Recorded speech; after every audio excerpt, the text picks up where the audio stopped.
할렐루야. 주님의 위로하심 가운데 서로 돌아보며 그 은혜를 나누기에 힘쓰는 우리 성도님들의 삶에 주님의 사랑이 가득하시기를 축복합니다. 반가운 얼굴을 만날 때는 참 마음에 기쁨이 오죠. 제가 아까 찬양 인도를 하다가 갑자기 미소가 이렇게 번졌는데 그래서 가사를 실수했어요. 분명히 원주를 떠날 때 안겨갔던 아이가 엄마 손을 잡고 걸어오는 것을 보면서 참 놀랐어요. 우리 하랑이가 오늘 예배에 참석하게 됐는데 이름 불러주니까 또 안 오네. 너무 이쁜 거예요. 손잡고 아장아장 걸어 들어오는데, 좀 잠깐 못 봤는데도 이렇게 벌써 쑥쑥 커가는 것을 보면서 결국 부모님의 사랑이 아이에게 얼마나 잘 전달되느냐에 따라서 아이는 참 바르고 건강하게 자랄 수 있구나라는 생각을 하게 됩니다. 우리도 마찬가지죠. 주님의 사랑이 우리에게 늘 임한다면 그 주님의 사랑으로 오늘도 우리는 영적으로 쑥쑥 커갈 줄 믿습니다. 지난 주간에 아프리카 콩고 민주공화국에서 살고 있는 저와 오랜 인연이 있는 가족이 저희 집에 방문을 했습니다. 전도사 시절에 함께 사역했던 교회 청년이었는데 어느덧 듬직한 가장이 되어서 아내와 자녀 3명을 데리고 오랜만에 한국에 들어왔어요. 원주에 방문한 거죠. 근데 아이들은 좀 어려서 백신을 맞지 못했는데 이 부부가 다 한국 들어오기 전에 백신을 맞았다는 거예요. 2차까지. 근데 콩고는 백신이 좀 물량이 없을 텐데 제가 알기로도 물량이 없는 걸로 알고 있는데 어떻게 백신을 맞고 왔느냐 물어보니까 NGO 단체에서 콩고 주민들을 위해서 백신을 18만 명분을 지원을 했대요. 그런데 콩고 사람들이 백신을 안 맞는 거예요. 그래서 이게 냉장 보관이다 보니까 자꾸 유통기한이 있다 보니까 버려야 되는 상황이 되는 것이죠. 그래서 13만 명분을 다른 나라로 다시 보내고 나머지 5만 명분 가지고 콩고에 있는 이제 맞기를 희망하는 사람들에게 혜택을 줬대요. 그래서 백신을 맞았다는 겁니다. 물어봤습니다. 아니 콩고 사람들은 왜 백신을 맞기 싫어하느냐 물어봤더니 이 백신을 맞으면 이 백인들이 자기들을 뭔가 조종하려고 한다고 생각했다는 거예요. 그래서 무서워서 안 맞는 거죠. 정말 안타까운 이야기가 아닐 수 없습니다. 도움의 손길을 내밀어도 받지 않으면 아무 소용이 없다는 것이 너무나 안타까운 현실인 것 같아요. 물론 과거 아프리카의 여러 나라들이 유럽 각국의 침략과 횡포 때문에 그런 두려움이 쌓여 있었을 거라고 생각은 해요. 세대에 걸쳐서 그런 불신들이 있겠지요. 그러다 보니까 이렇게 도움의 손길이 왔을 때도 그것을 마음껏 잡지 못하는 그 현실이 너무나 안타깝다라는 거죠. 여러분, 그럼에도 불구하고 우리는 더 나은 현실을 위해서 도움의 손길이 필요합니다. 설령 돕는 손길이 나타나지 않을 때에는 적극적으로 도움을 요청해서라도 빈곤하고 궁핍한 그 어려움의 삶에서 해방되기 위해 노력을 해야 된다는 거죠. 여러분, 우리의 신앙생활도 마찬가지입니다. 죄와 사망 권세 아래 거하면서 죽음을 향해 지옥을 향해 가던 우리의 삶이 예수님의 보혈로 구원의 은혜를 입게 되었습니다. 그러나 여전히 사탄 마귀는 우는 사자와 같이 두루 삼킬 자를 찾아 헤매고 있기 때문에 우리는 여전히 주님의 은혜가 필요해요. 성령님의 도움이 필요하다라는 이야기입니다. 근데 여러분, 아무것도 하지 않으면 은혜는 주어지지 않아요. 아무것도 하지 않으면 가만히 서서 나에게 은혜가 와주기를 기다리고 있다면 그 은혜는 나를 피해갈 수밖에 없어요. 간절히 구하고 찾고 노력하는 이에게 주님의 은혜가 머문다라는 거지요. 여러분, 왜 그렇습니까?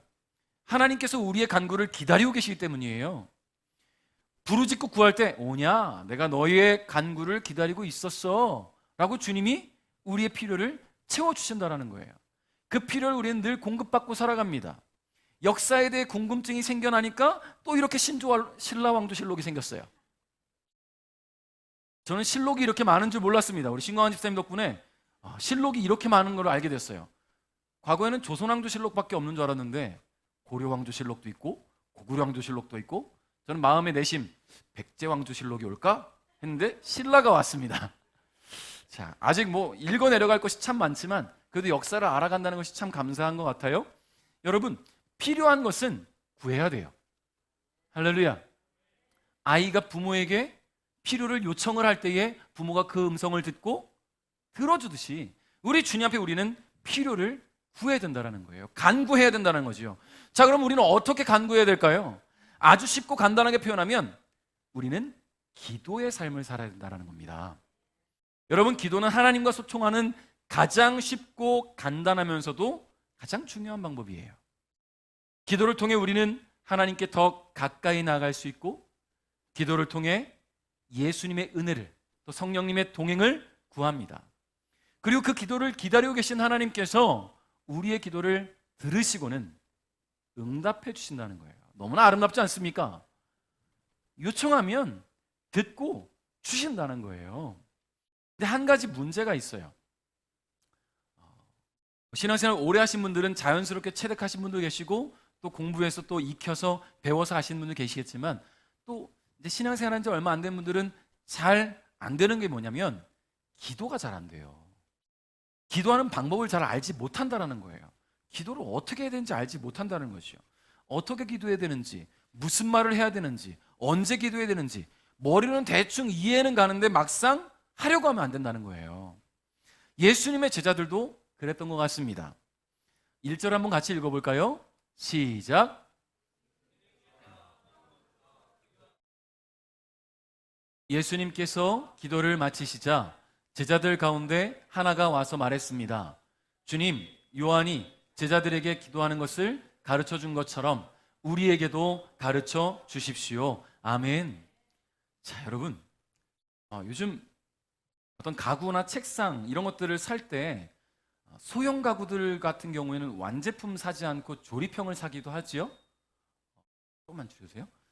조립형 가구라는 것은 조그마한 상자에 필요한 이제 재료들과 또 부품들이 들어있어서 조립을 할 수 있어요. 그리고 거기에는 꼭 종이 한 장이 들어있지요. 이 종이가 뭡니까? 설명서예요. 근데 이상하게도 남자들은 참 희한한 자존심이 있어요. 남자 자존심이지 무슨 설명서를 보고 해 하면서 조립을 합니다. 뚝딱뚝딱뚝딱 만들어요. 그리고 다 끝내고 딱 놨는데 이 남아있는 나사는 뭐지? 분명히 다 써야 되는데 이 나사가 하나 남아있어요. 뭔지 모르겠어요. 그럴 때가 있어요. 그러면 어떻게 합니까? 설명서를 봐야 돼요. 내가 어디서 잘못했는지. 설명서는 그러지 말라고 있는 거예요. 여러분, 애초에 설명서를 보면서 했으면 시간 낭비하지 않았을 텐데 쓸데없는 자존심 때문에 힘 낭비하고 시간 낭비하는 꼴을 많이들 겪지요. 여러분, 근데 많은 이들이 하나님 앞에 기도함에 있어서도 바로 이와 같은 모습을 보이곤 합니다. 할 수 있는 모든 것들을 다 해보고 또 다른 것도 해보고 이렇게 해보고 저렇게 해보고 다 해보고 도저히 방법이 없을 때 최후의 수단으로 뭐 합니까? 그때 기도해요. 안타깝죠. 해볼 거 다 해보고 나서 도저히 방법이 없을 때 기도한다라는 거예요. 다른 모든 방법이 실패했을 때 기도하는 것, 이것은요 자기 방식대로 일하는 인간의 이기적이며 교만한 기질에서 오는 것입니다. 실패의 결과로 인해서 도무지 길이 보이지 않을 때에야 비로소 도움의 손길을 찾는다는 거예요. 여러분, 이와 같은 생각을 갖고 계신 분들이 계시다면 오늘 예수님이 가르쳐 주시는 그 기도에 더욱 집중해야 합니다. 여러분, 예수님은요 바쁜 일정 가운데서도 종종 기도하는 시간을 가지셨어요. 그 시간들을 통해서 하나님의 뜻을 구하고 하나님과 소통하고 하나님께서 기뻐하시는 길을 늘 찾아가셨습니다. 제자들은 예수님의 그런 모습을 늘 보아왔어요. 그러다 보니까 자연스레 예수님의 기도를 통해서 기도하는 법들을 배우겠죠. 그런데 정식으로 배운 게 아니라 보고 듣고 배우다 보니까 막상 기도할 때마다 우리가 갖는 문제점들이 생기는 거예요. 뭐라 기도해야 되지? 어떻게 기도해야 되지? 어떤 기도가 진짜 잘하는 기도지? 어떤 기도를 주님이 들으실까? 자꾸만 이해가 안 가는 거지요. 그래서 이들은 예수님의 기도와 자신들의 기도에 분명한 확연한 차이가 있다는 것을 알고 있었던 것 같아요. 예수님의 기도와 우리의 기도는 좀 차이가 있구나. 자, 예수님처럼 아니면 예수님만큼은 아니어도 그래도 예수님의 제자니까 기도에 힘쓰기 위해서 노력해야 되지 않겠습니까? 그러나 그들은 자신들의 기도가 올바른 기도인지 잘하고 있는 것인지를 확신할 수가 없었어요. 내가 지금 기도를 잘하고 있는지 확신할 수가 없었어요. 그래서 기도를 마치고 오신 예수님께 기도하는 것을 가르쳐달라고 요청합니다. 참 잘한 거예요. 모르면 배워야죠. 모르면 배워야 되는데 모르면서 자꾸만 하다 보니까 문제가 생기는 거 아니겠습니까? 기도도 마찬가지예요. 예수님께 물었어요. 기도하는 것을 알려주세요 라고 말이죠. 네, 저렇게 큰 소리로 예수님 기도하는 것을 알려주세요. 예수님께서는 하나님을 향한 기도의 표본이 되는 기도문을 가르쳐 주십니다. 우리 2절부터 4절까지를 한번 다 같이 읽어볼까요? 시작. 예수님께서 제자들에게 말씀하셨습니다. 너희는 기도할 때 이렇게 하여라. 아버지여, 아버지의 이름이 거룩하게 여김을 받으소서. 아버지의 나라가 오게 하소서. 날마다 우리에게 필요한 양식을 주시고 우리가 우리에게 빚진 모든 사람을 용서하오니 우리의 죄도 용서하여 주소서. 그리고 우리를 시험에 빠지지 않게 하소서. 아멘. 여러분, 어디서 많이 들어본 기도문 아닙니까? 뭐예요? 주기도문이지요. 성경책 앞에 기록되어 있고 우리가 일반적으로 예배할 때, 예배를 마칠 때 함께 기도하는 주기도문의 내용입니다.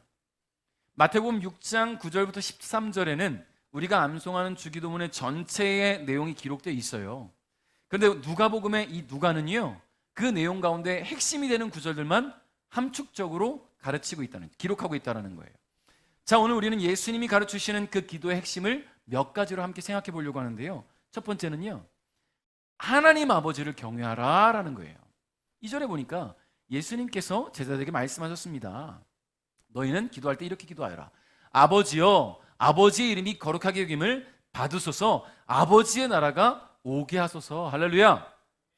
예수님은 기도의 대상이 되시는 하나님을 향한 명칭을 정했습니다. 그게 뭡니까? 아버지예요. 이 명칭은 가족 관계에서 존경과 친밀감을 나타내는 호칭이지요. 권위를 인정하기도 합니다. 이 명칭은요, 아버지라는 그 명칭은 말입니다. 근데 이 권위는요, 생명을 주는 사랑에 대한 신뢰를 바탕으로 한 관계 속에서 이루어지는 거예요. 아무한테나 아버지라 하지 않잖아요. 아무한테나 아버지라. 저는 가끔 아무한테나 하네요. 식당 가고 단골 식당 가면 거기 사장님, 사모님한테 아버님, 어머님 막 부르긴 하는데, 자, 이거는 그냥 호칭으로서 그냥 존중해주는 명칭으로서 쓰는 거고, 진짜 아버지라는 요청을 쓸 때는, 호칭을 쓸 때는 그 가족관계, 신뢰관계에서 오는 그런 호칭이잖아요. 아버지라는 호칭은요, 친숙한 표현입니다. 그런데 예수님은 여기에 존경의 마음을 담았어요. 친숙하게 아빠 이런 호칭이 아니라 아버지라는 호칭을 통해서 내가 아버지를 존경합니다 라는 마음을 담았다라는 거예요. 여러분, 아버지와 자녀의 관계가 그러하듯이 아버지라는 호칭의 친숙함으로 하나님과의 우리의 관계가 너무 쉬워져서는 안 돼요.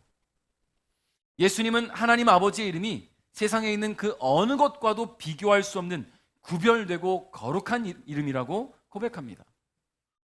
우리를 구원하신 아버지 하나님은 분명 우리에게 사랑으로 친숙하게 다가오셨지만 그 친숙함을 이유로 하나님께 함부로 해서는 안 된다는 거예요. 여러분, 간혹 하나님 앞에 우리가 지켜야 될 그 선을 넘어가는 이들을 보지요.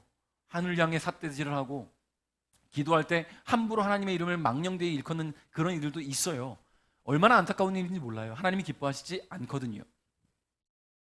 이런 이들이 나타나지 않도록 우리는 아버지 하나님에 대한 내 마음을 잘 정리하고 그 관계가 얼마나 소중하고 얼마나 떨리고 두려운 관계인지를 생각해야 돼요.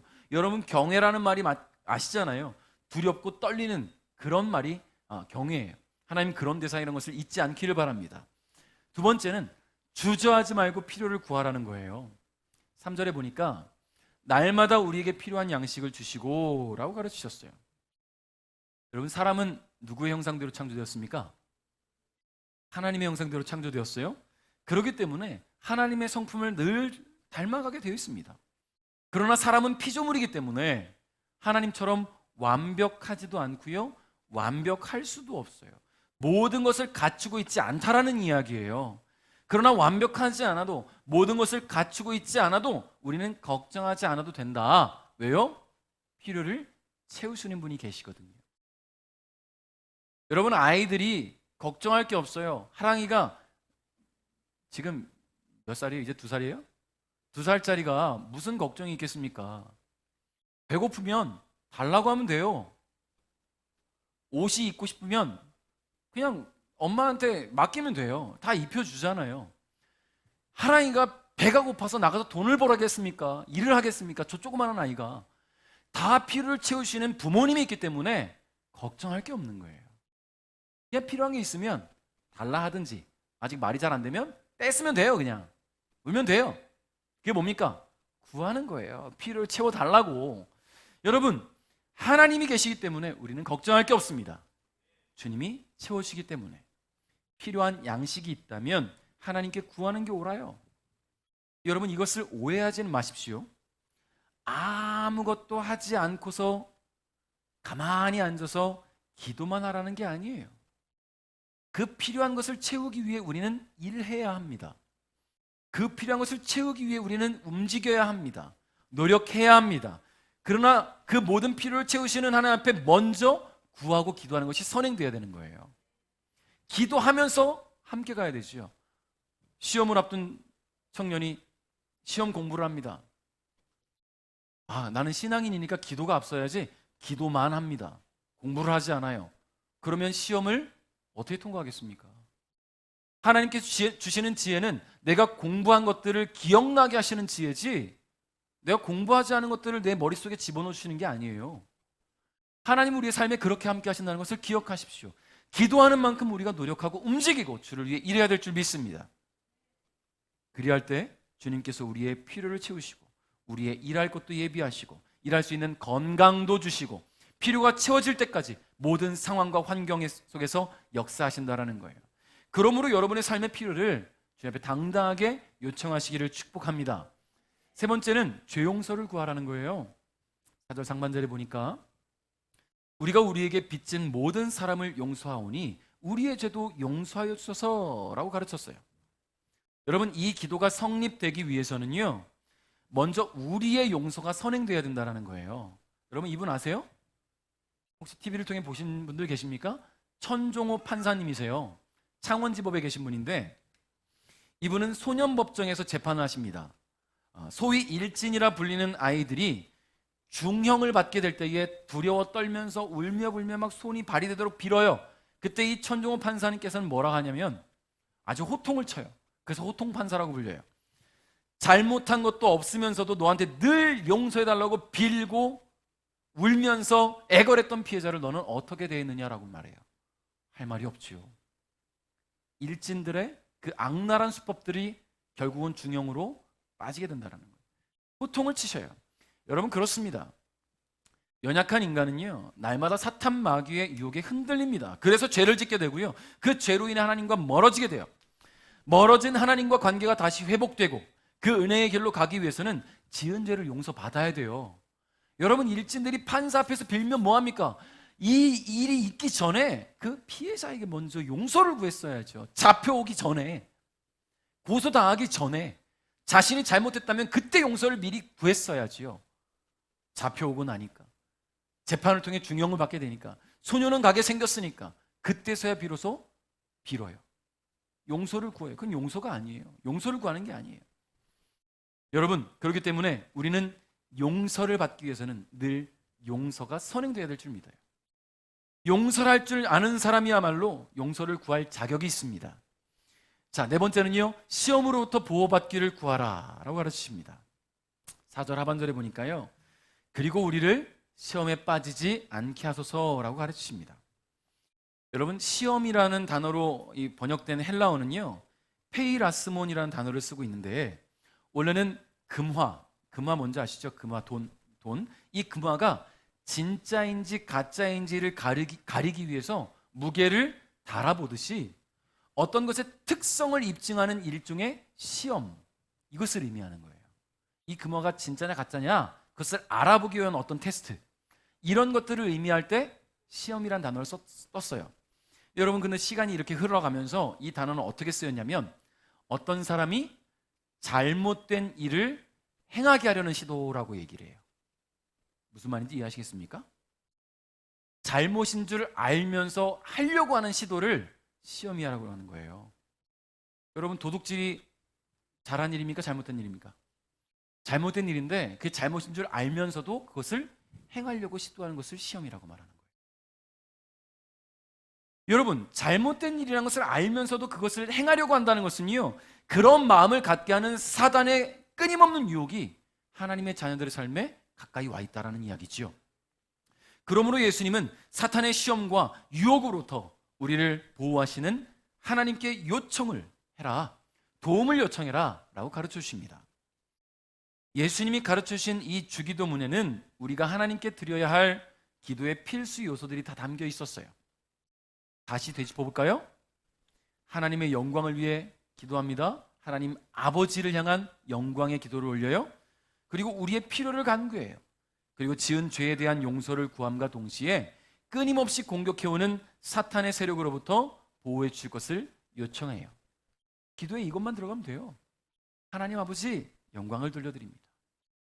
내가 지은 죄가 있습니다. 용서해 주십시오. 내가 필요한 것들이 있어요. 주님 채워주십시오. 그리고 하나님 나를 보호해 주십시오. 여러분, 다른 거 다 잊어도 이 네 가지만 우리의 기도에 넣으면요, 기도가 어렵지 않아요. 꼭 필요해야 될 것들, 필요한 기도들을 이 안에서 기도할 수 있어요. 때로는 우리가 기도가 잘 되지 않을 때도 있어요. 막 정신이 혼미할 때, 무슨 말 해야 될지 모를 때, 그럴 때는 주기도문을 암송하는 것만으로도 하나님 향한 우리의 모든 기도와 간구가 담겨 있기 때문에 두려운 마음 갖지 말고 주기도문을 외우십시오. 여러분, 주기도문은 예수님이 가르치신 기도의 표본이에요. 기도 안 될 때 그것만 외워도 돼요. 그 안에 다 들어있거든요. 주님이 그것만 해도 들으시고 응답하십니다. 자, 예수님께서는 이 제자들에게 기도하는 것을 가르쳐 주신 이후에 한 가지 예화를 들려주셨습니다. 어떤 사람에게 한밤중에 친구가 찾아왔어요. 친구는 그 늦은 밤에 집에 친구가 왔는데 대접할 음식이 없으니 나에게 빵 좀 빌려달라고 요청을 합니다. 그러나 친구의 이 다급한 요청에도 이 사람은 귀찮을 뿐이에요. 이미 너무 늦은 시간이라 피곤하기도 하고 이미 온 가족이 잠자리에 들었습니다. 막 자려고 하는 찰나에 친구가 와서 문 두들기고 있는 거예요. 그래서 이게 돌아가, 내일 줄게, 낮에 와. 근데 이 친구는 지금 당장 이 늦은 밤에 자신의 집에 온 손님을 대접해야 되니까 달라고 요청하는 거예요. 집에 갈 생각을 하지 않아요. 집 앞에 죽치고 앉아서 빵 좀 빌려달라고 문을 두들깁니다. 그래서 이 사람은 어떻게 했습니까? 집주인은 결국 요청에 응할 수밖에 없어요. 빵 안 주면 안 가거든요. 지금 빵을 주면 갈 테니까. 그래서 얼른 빵을 쥐어주고 돌려보냅니다. 근데 예수님은 이 사람이 늦은 밤에 찾아온 친구가 안쓰러워서 빵을 빌려준 것이라고 이야기하지 않아요. 8절에 보니까요, 내가 너에게 말한다, 친구라는 것만으로는 일어나 주지 않을지라도 끈질기게 조르기 때문에 일어나 필요한 만큼 줄 것이다. 할렐루야. 여러분, 그렇습니다. 친구이기 때문에가 아니라 너무나 끈질기게 요청을 했기 때문에 빨리 잠자리에 들고 싶은데 그 끈질긴 요청으로 인해서 잠을 잘 수 없으니 얼른 빵을 빌려주고 만다라는 것이지요.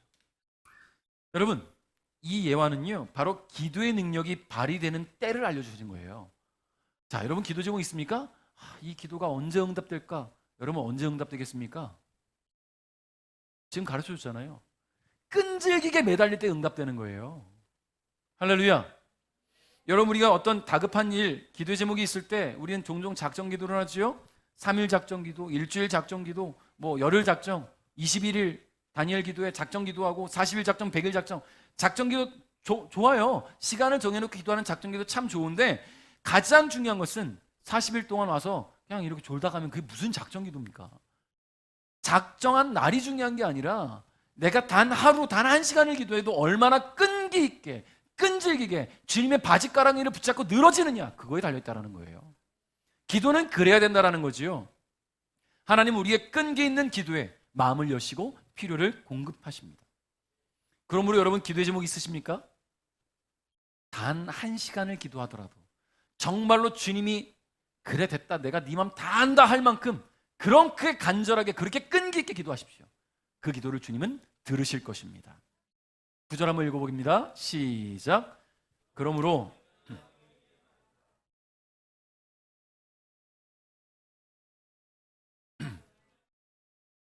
두드려라, 그러면 문이 너희에게 열릴 것이다. 아멘. 고 김대중 전 대통령과 고 노무현 전 대통령의 연설 비서관실 행정관으로 재직했던 강원국이라는 작가가 있어요. 얼마 전에 그 유퀴즈 온 더 블럭에도 나왔던 분인데, 이분이 책을 한 권 썼습니다. 여러 책을 썼겠지만 그 책 중에 나는 말하듯이 쓴다라는 책이 있어요. 근데 이 책의 내용 중에 그의 인생 최대의 위기의 순간을 칼럼으로 넣는 게 있습니다. 읽으면 너무 재밌어요. 위기의 순간인데, 이 강원국 작가는요, 어머니께서 암으로 돌아가신 초등학교 2학년 때부터 교회에 나갔다고 합니다. 교회? 뭐 열심히 봉사하고 헌신하는 그런 성도는 아니었지만 주일 예배는 빠지지 않는 정도였다고 해요. 근데 또 성가대나 이런 부분들 보면 또 헌신하고 싶은 마음이 들잖아요. 앞에 서는 일들이 있으면. 근데 성가대로 서서 헌신하고 싶은 마음이 있었는데 할 수 없었던 게 뭐냐면 이 사람에게 한 가지 문제가 있는 거예요. 그게 뭐냐면 과민성 대장증후군. 뭡니까? 긴장하면 배가 살살 아프고 화장실을 가야 되는 거예요. 자, 그래서 이 강홍국 작가는요, 항상 예배 시간에 중간에 꼭 한 번씩은 화장실을 갔다 왔다라는 거예요. 도저히 갈 수 없는 거죠. 성가대를 할 수가 없는 거예요. 성가대에서 뭐 비집고 나가면서 화장실 갈 수 없으니까. 자, 그런데 어느 날 목사님께서 설교하시는 중에 또다시 배가 아프기 시작했습니다. 배가 아프니까 이제 평상시처럼 조용히 일어나서 화장실 가려고 일어나려는 순간 목사님께서 큰 소리로 이렇게 말씀하셨다고 해요. 이 자리에 신천지 추수꾼이 들어와 있는 거 다 압니다. 얼른 일어나서 나가세요. 일어날 수가 없는 거예요. 지금 일어나면 신천지 추수꾼이 되는 거예요. 도저히 일어날 수가 없는, 배가 너무 아픈데 일어날 수가 없는 거예요. 강원국 작가가 교회 다닌 지 40년 만에 최대 위기였다고 합니다. 여러분, 정말 당황스러운 위기의 순간이었을 것 같은데요, 일어나서 나가자니 신천지 추수꾼으로 오해받을 것 같고, 안 나가자니 지금 바지에 그냥 이를 볼 수 있을 것 같고, 여러분, 누구에게나 위기의 순간은 찾아옵니다. 다만 그 위기의 순간을 어떻게 극복하느냐가 관건이지요. 이와 같은 상황에서 도무지 방법을 찾을 수 없어서 고민이 될 때에 주님의 도움을 구해야 되지 않겠습니까? 어떻게 구해야 될까요? 하나님, 나의 관략근에 힘을 주십시오 라고 기도해야 될까요? 아니면 목사님에게 어떤 지혜를 주셔서 어떻게 나갈 수 있는 방법을 찾게 해달라고 기도할 수 있겠죠. 여러분, 우리는 어떠한 상황을 만날 때라도, 우리는 그 상황에 위기가 찾아올 때라도 주님의 마음을 녹화할 수 있는 기도가 필요합니다. 상황을 대처할 수 있는 지혜를 주시기를 기도해야 될 줄 믿습니다. 때로는 뭘 이런 걸로 기도까지 해 하고 생각이 들지도 모르겠어요. 근데 하나님은요, 우리의 시시콜콜한 이야기까지도 듣기를 원하신다라는 거예요. 그리고 그 이야기들을 통해서 우리에게 있어서 하나님이 얼마나 소중한 분이신지를 하나님은 알게 된다라는 거죠. 여러분, 애들이 학교 갔다 와서, 여러분 부모님들 이제 아이들이 학교 갔다 와서 막 조잘조잘 얘기하는 거 얼마나 기분 좋습니까? 학교에서 무슨 일이 있었는지, 뭔 일 막 조잘조잘, 얼마나 좋아요. 근데 아이들이 이제 좀 커서 중학교, 고등학교 가서 얘기합니까? 그 시시콜콜한 것들을 원하는데 하지 않잖아요. 그러고 보니 저도 부모님 앞에 참 그런 부분이 죄송하네요. 시시콜콜한 것들을 얘기했던 어렸을 때의 모습이 지금 보이지 않으니. 그런데 부모님들은 항상 그런 것들을 원하잖아요. 하나님도 마찬가지입니다. 이런 것까지 하나님께 요청해야 돼? 요청하십시오. 이런 것까지 하나님께 기도해야 돼? 기도하십시오. 하나님은 그것을 기다리고 계세요. 그런 시시콜콜한 것들까지도 주님은 기다리고 계세요. 그런 것들이 주님 앞에 들려질 때에 우린 주님 마음을 녹화하게 되는 거예요. 여러분, 왜 하나님은 그렇게 기다리실까요? 하나님이 우리의 아버지이시기 때문입니다. 아버지는 늘 자녀의 말에 귀를 기울이십니다. 아버지는 말로 꺼내지 않아도 마음만 담아둔 자녀의 생각들을 궁금해하고 계세요. 스스로 말해주기를 기다리고 계십니다. 그리고 결국 그 마음을 알았을 때는 기쁨으로 그의 필요를 채워주시는 분이라는 거예요. 11절부터 13절 한번 다 같이 읽어봅시다. 시작. 아들이 생선을 달라는데 생선을 주지 않고 뱀을 주겠느냐? 또 계란을 달라는데 전갈을 주겠느냐? 너희가 악하더라도 좋은 것을 자녀에게 주려고 한다. 하물며 하늘에 계신 아버지께서 간구하는 자에게 성령을 주시지 않겠느냐? 할렐루야. 여러분, 그래요. 주님은 우리에게 더 좋은 것을 주시기 위해 기다리고 계십니다. 그러니 요청하십시오. 간구하십시오. 주님께서 우리와 함께 하실 것을 믿고 의지하시면서 나아갈 수 있기를 바랍니다. 하나님은 우리의 아버지십니다. 우리의 소리에 귀 기울이고 계셔요. 그러니까 진심을 다해 말씀을 들으시기를 바라요. 찾고 구하고 문을 두드릴 때 주님께서 우리에게 응답하실 것을 믿으시길 바랍니다. 말씀을 맺겠습니다. 혹시 지금까지 나는 어떻게 기도해야 되지? 궁금했던 분들 계시다면 오늘 말씀을 통해 예수님께서 가르쳐 주신 이 주기도문으로 기도하시기 바랍니다. 좀 익숙해지신다면 그 가르침에 따라서 한번 기도해 보세요. 하나님께 영광 돌리고 하나님 앞에 우리 모든 마음의 생각과 간구들 모든 것들을 요청하십시오. 그 죄의 모든 습관들에 대해서 용서를 구하십시오. 그리고 하나님 나를 보호해 주십시오. 하나님께 요청하십시오. 마치 우리가 아버지께 모든 것들을 이야기하듯이 말입니다. 그러면 하나님께서는 기다렸다는 듯이 우리의 간구에 응답하실 거예요. 우리가 예수님을 믿고 하나님의 자녀가 되었다면 적어도 하나님 아버지께서 공급해 주시는 은혜 정도는 받아 누려야 되지 않겠습니까? 하나님의 자녀라면 그 은혜 한번 경험해 봐야 되지 않겠어요? 다른 어떤 이들을 향한 은혜가 아니라 바로 나를 향한 그 은혜를 공급받는 저와 여러분 될 수 있기를 바랍니다. 이제 여러분 매일매일 기도를 쉬지 않기를 바라요. 하나님과 소통하시기 바랍니다. 그래서 여러분의 마음을 하나님께 말씀드리고 그 가운데 영적으로 더욱 성숙해져서 하나님의 마음을 더욱 깊이 알아가는 우리 베델 가족 여러분 될 수 있기를 주님의 이름으로 축복합니다.